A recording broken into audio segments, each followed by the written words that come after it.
तो दोस्तों क्या आपको पता है कि 82% जो लोग हैं, जो प्रोफेशनल्स हैं और जो अचीवर्स है लाइफ में, वो बहुत ज़्यादा सक्सेसफुल है। उनकी सक्सेस होने का राज है उनकी इमोशनल इंटेलिजेंस, ना कि सिर्फ उनकी आईक्यू यानी इंटेलिजेंस कोशेंट। तो आज हम बात कर रहे हैं इमोशनल कोशेंट के बारे में, इमोशनल इंटेलिजेंस के बारे में कि क्या होता है ईआई या ईक्यू और कैसे आप इसको डेवलप कर सकते हो। दोस्तों मेरा नाम है गुरप्रीत सिंह महक लाइफ कोच। चलिए इस वीडियो को शुरू करते हैं। तो दोस्तों इमोशनल इंटेलिजेंस के 6 कंपोनेंट्स है। पहला कंपोनेंट है वो है सेल्फ अवेयरनेस। तो सेल्फ अवेयरनेस से मेरा मतलब है कि अपने खुद के बारे में नॉलेज होना, आप कौन हो, क्यों हो, क्या करने के लिए हो, और आपके इमोशंस के बारे में अवेयर होना, आपके थॉट्स के बारे में अवेयर होना, अपनी अपनी फीलिंग्स के बारे में अवेयर होना। एक तरह से आपने अपने ऊपर सर्विलेंस रखा हुआ है और आपको पता चल रहा है आप एग्जैक्टली क्यों कर रहे हो, क्या कर रहे हो और इसका क्या रीज़न है। अपने ऊपर इस तरह का अलर्टनेस होना कि आपको पता है कि आपके माइंड में क्या चल रहा है।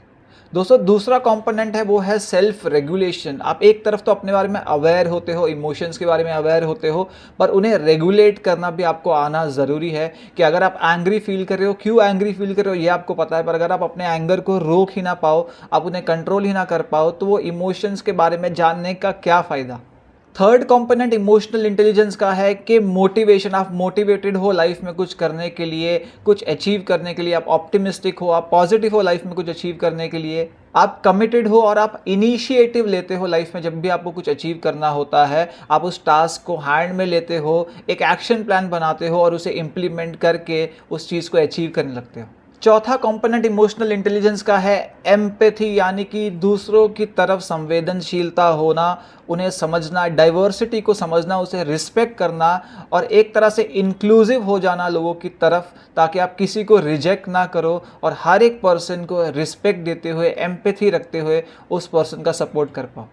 पांचवा आता है सोशल स्किल, जहाँ पे आप लोगों से कोलैबोरेट करते हो, उनके साथ मिलकर कुछ काम करते हो और आप टीम वर्क में बिलीव करते हो और एक कोलैबोरेशन में आप कम्युनिकेट करते हो, अपने आप को, सामने वाले पर्सन को डेवलप करते हो। तो कोलैबोरेट करते हुए कम्युनिकेशन का यूज़ करते हो, कोऑपरेट करते हो और अपने आप को डेवलप करते हुए आपके सामने वाले पर्सन की भी डेवलपमेंट के बारे में सोचते हो।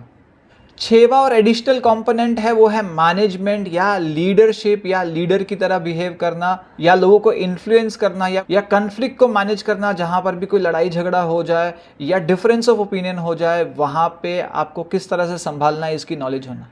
अब क्यों कुछ लोगों की इमोशनल इंटेलिजेंस बहुत कम होती है, इसका बहुत ज़्यादा जेनेटिक्स के साथ लेना देना है और अपब्रिंगिंग के दौरान भी अगर बहुत वाइड रेंज ऑफ इमोशंस को व्यक्त करने को बुरा माना जाता है, अगर बचपन में कहा जाता है कि इमोशनल होना अच्छी बात नहीं है, या इमोशंस को सप्रेस करने दिया जाता है, या इमोशंस को रेगुलेट करना नहीं सिखाया जाता है, तो बड़े होकर भी उन लोगों के अंदर इमोशनल इंटेलिजेंस कम होती है। और बहुत ज़्यादा लॉजिकल और रैशनल हाउस होल्ड जहाँ पर है, जहाँ पे एकेडमिक्स को सिर्फ महत्व दिया जाता है, वहाँ पर भी देखा गया है कि इमोशनल इंटेलिजेंस बहुत ज़्यादा कम है। कुछ कुछ साइंस है हाई इमोशनल इंटेलिजेंस पीपल के कि वो बहुत अच्छे गुड लिसनर्स होते हैं, वो अपनी एबिलिटीज़ को समझते हैं, अपनी शॉर्टकमिंग्स को भी समझते हैं, वो फुल ऑफ एंथुजियाज्म होते हैं, वो अपनी स्ट्रेंथ्स का अच्छे तरीके से इस्तेमाल करना जानते हैं और वो दूसरों की तरफ बहुत पेशेंटली बिहेव करते हैं।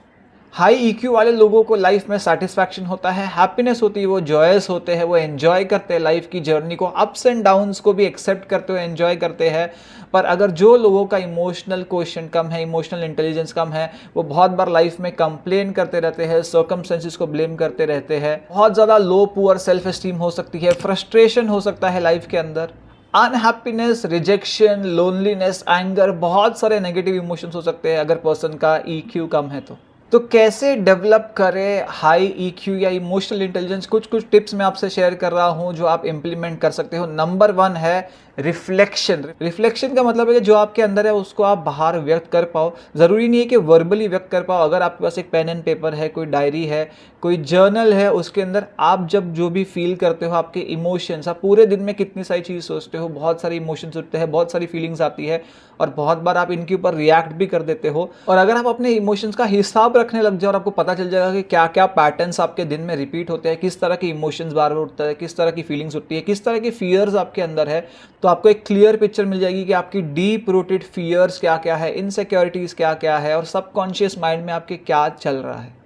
इसी में एक एडिशनल टिप है कि जब भी आप अपने इमोशंस को पेपर पे लिखते हो, व्यक्त करते हो, उस पे ऊपर रिफ्लेक्ट करते हो, तो उसे जज मत करिए, उसे अच्छे और बुरे की कैटेगरी में मत डालिए कि मैं एंग्री क्यों फील कर रहा हूँ। नहीं, एंग्री फील करना या कोई भी इमोशन फील करना ये ह्यूमन बींग्स का नेचर है। आपको उसको क्वेश्चन नहीं करना है, पर आपको लिखना है कि आप एंगर फील कर रहे हो। उन्हें ब्लैक एंड व्हाइट की कैटेगरी में नहीं डालना। अपने इमोशंस को, इनफैक्ट दूसरों के इमोशंस को भी जज नहीं करने के बारे में सोचिए और इसे इंप्लीमेंट करिए। सेकंड टिप आपके लिए है कि जब भी आपको कोई क्रिटिसाइज करता है, आपके बारे में बुरा बोलता है, आपके बारे में नेगेटिव पॉइंट्स आपको हाईलाइट करता है, तो उसे एक्सेप्ट करिए।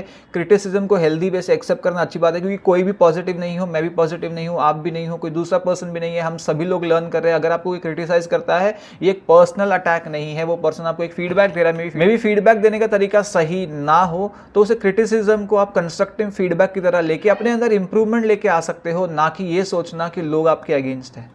तीसरा टिप है कि असर्टिव कम्युनिकेशन को लाइफ के अंदर इंप्लीमेंट करिए। जब भी आप अपनी नीड्स को व्यक्त नहीं करते हैं, लोग आपको कुछ करने के लिए बोलते हैं, आपसे कुछ एक्सपेक्ट करते हैं, आप बिना सोचे समझे उन्हें हाँ बोल देते हो, ना नहीं बोल पाते हैं, या कोई डिस्ट्रैक्शंस आपकी लाइफ में आ जाते हैं पर आपके वो लाइफ गोल से आपको दूर कर रहे हैं, आपकी हेल्थ गोल से आपको दूर कर रहे हैं, तो उस टाइम पे आप उन्हें ना नहीं बोल पाते, रेफ्यूज नहीं कर पाते, क्योंकि आपके अंदर एक गिल्ट फीलिंग आ जाती है। इसलिए असर्टिव होकर अपनी फीलिंग्स को व्यक्त करना इस वजह से कि सामने वाला पर्सन भी बुरा ना माने और आप भी उसे कन्वे कर पाओ कि आप रेफ्यूज इसलिए कर रहे हो क्योंकि ये आपके लिए सही नहीं है। आप उसे रिजेक्ट नहीं कर रहे हो, या आप उसे नो नहीं बोल रहे हो, या उसे हर्ट नहीं कर रहे हो। ये तो आपके लाइफ के गोल्स है, जिसकी वजह से आप किसी पर्टिकुलर चीज को, किसी पर्टिकुलर पर्सन को, किसी पर्टिकुलर इवेंट को, किसी पर्टिकुलर टास्क को, किसी पर्टिकुलर फूड को मना कर रहे हो। तो इस तरह से व्यक्त करना जब आप सीखोगे तो आपकी इमोशनल इंटेलिजेंस के अंदर इंप्रूवमेंट आएगा।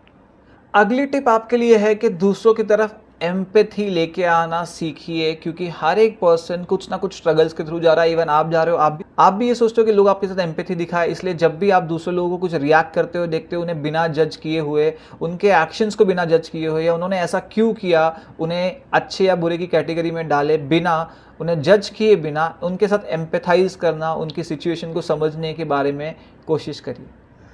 और last but not the least, past के अंदर जीना बंद कर दीजिए, फ्यूचर की वरी के अंदर जीना बंद कर लीजिए, प्रेजेंट के अंदर जीना शुरू कर दीजिए। और प्रेजेंट में रहने के लिए, इस करंट मोमेंट पे रहने के लिए आप बहुत सारी टेक्निक्स और माइंडफुलनेस का सहारा ले सकते हो। माइंडफुलनेस मेडिटेशन, और माइंडफुलनेस क्या है या रेगुलरली लाइफ के अंदर माइंडफुलनेस कैसे अडैप्ट करें, उसके बारे में भी इस चैनल के ऊपर वीडियो किया है, ज़रूर उस वीडियो को देख लीजिए। तो माइंडफुलनेस मेडिटेशन भी आपको करंट मोमेंट के अंदर, ठहराव के अंदर, पॉज के अंदर लेके आने के लिए हेल्प कर सकता है, जिसके लिए अब जब भी आपके माइंड में कुछ चलेगा, आप इमीडिएट रिएक्ट नहीं करोगे, आप बहुत ज़्यादा रिफ्लेक्ट करते हुए, समझते हुए, उसके बाद लॉन्ग टर्म गोल्स को ध्यान में रखते हुए रिएक्ट करोगे, जहाँ पे आपका जो बिहेवियर है वो इमोशनली इंटेलिजेंट होगा और आप हर एक पर्सन को पसंद आने लगेंगे।